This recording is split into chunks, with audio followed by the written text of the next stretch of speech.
I am Herve Lefebvre. I am working at the vet school of Toulouse in southern France, and I am professor in pharmacology and physiology.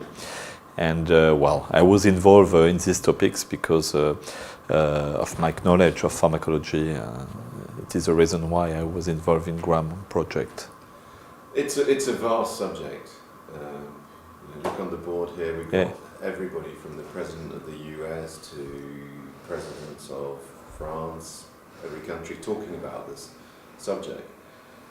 From a personal point of view, how do you see this whole subject of antibiotics and antimicrobial resistance? What should we really be focusing on?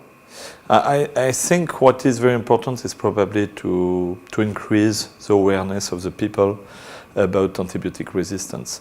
I think nowadays the major objective of an antibiotic treatment is not only to cure the patient, but probably to limit the development of resistance.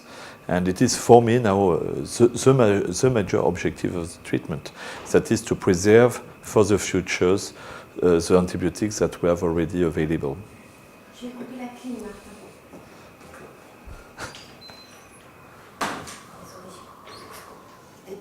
vois, j'ai bien fait. Fermé. Tu sors ou tu... Come on. Okay. Okay. So, clearly, Herve, it's something that you feel is important. You've dedicated your time to this project, GRAM. Tell me a little bit more about GRAM. What is your key hope for the GRAM project?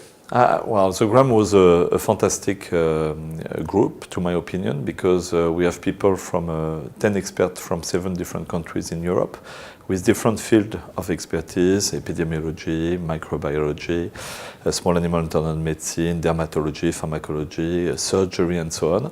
And I think it's a very interesting initiative because it's not only a textbook with different chapters written by different authors with their own opinion.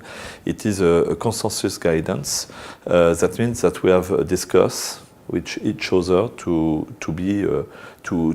get an agreement about what has been written. And at the outset of the meeting, I heard the word consensus. I mean, is it really possible to arrive at a consensus? How's this morning been? Has it been tough to arrive at one agreement? I think consensus doesn't mean necessarily unanimity. It means that we have had a debate on very conflicting aspects of the use of antibiotics. But of course, I think at the end, we reach a consensus to deliver a message for the generalist practitioners, and that is the most important to me. We've almost, in many ways, seen a hysteria where antibiotics, it sort of reminds me of the cigarette debate, and at the end of the day, antibiotics are extremely good things. They've increased the lifespan of people. Yeah. How do you, as a veterinarian, how do we put the veterinarian back at the center of a rational prescription process that really validates the role of the veterinarian? Well, I think that you mean the key message for the veterinarian? I think that the key message will be use antibiotics only when necessary, in the right way. That means at the right dose, at the right time, in the right patient, and not only to get an efficacy with the treatment, but also to limit the development of antibacterial resistance. And I suppose that sort of takes us really to the last question, the future of antibiotherapy. What for you is the future of antibiotherapy? Well, the future, we have very limited number of potential drugs in the pipelines of drug companies. Therefore, I think that we will need to work again with old or relatively old antibiotics, and also to preserve them by appropriate guidelines from bacterial resistance. Therefore, we need research to perform research, veterinary research, especially to improve our guidelines and to apply our guidelines, because we have a lot of questions without answers.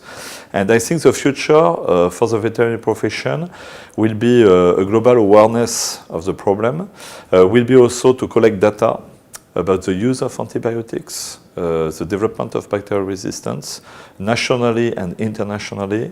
Will be also, to my opinion, to develop a rapid molecular diagnostic test to confirm if the bacteria is actually involved in the disease process or not, to avoid unnecessary use of antibiotics. And I think that we need to coordinate nationally and internationally our plans, to combat the development of resistance. It is an international project and not a clinics by clinic project. I think that we need to establish some plans with experts and GP to avoid development of resistance, especially, for example, to prevent the use of antibiotics by development of infection prevention and so on. So just, I mean, perhaps in one sentence for me, could you summarize what GRAM means in those terms? What is GRAM? GRAM is, I would say, a collective adventure to improve our use of antibiotics for an ethical use, for the animal and also for the human health.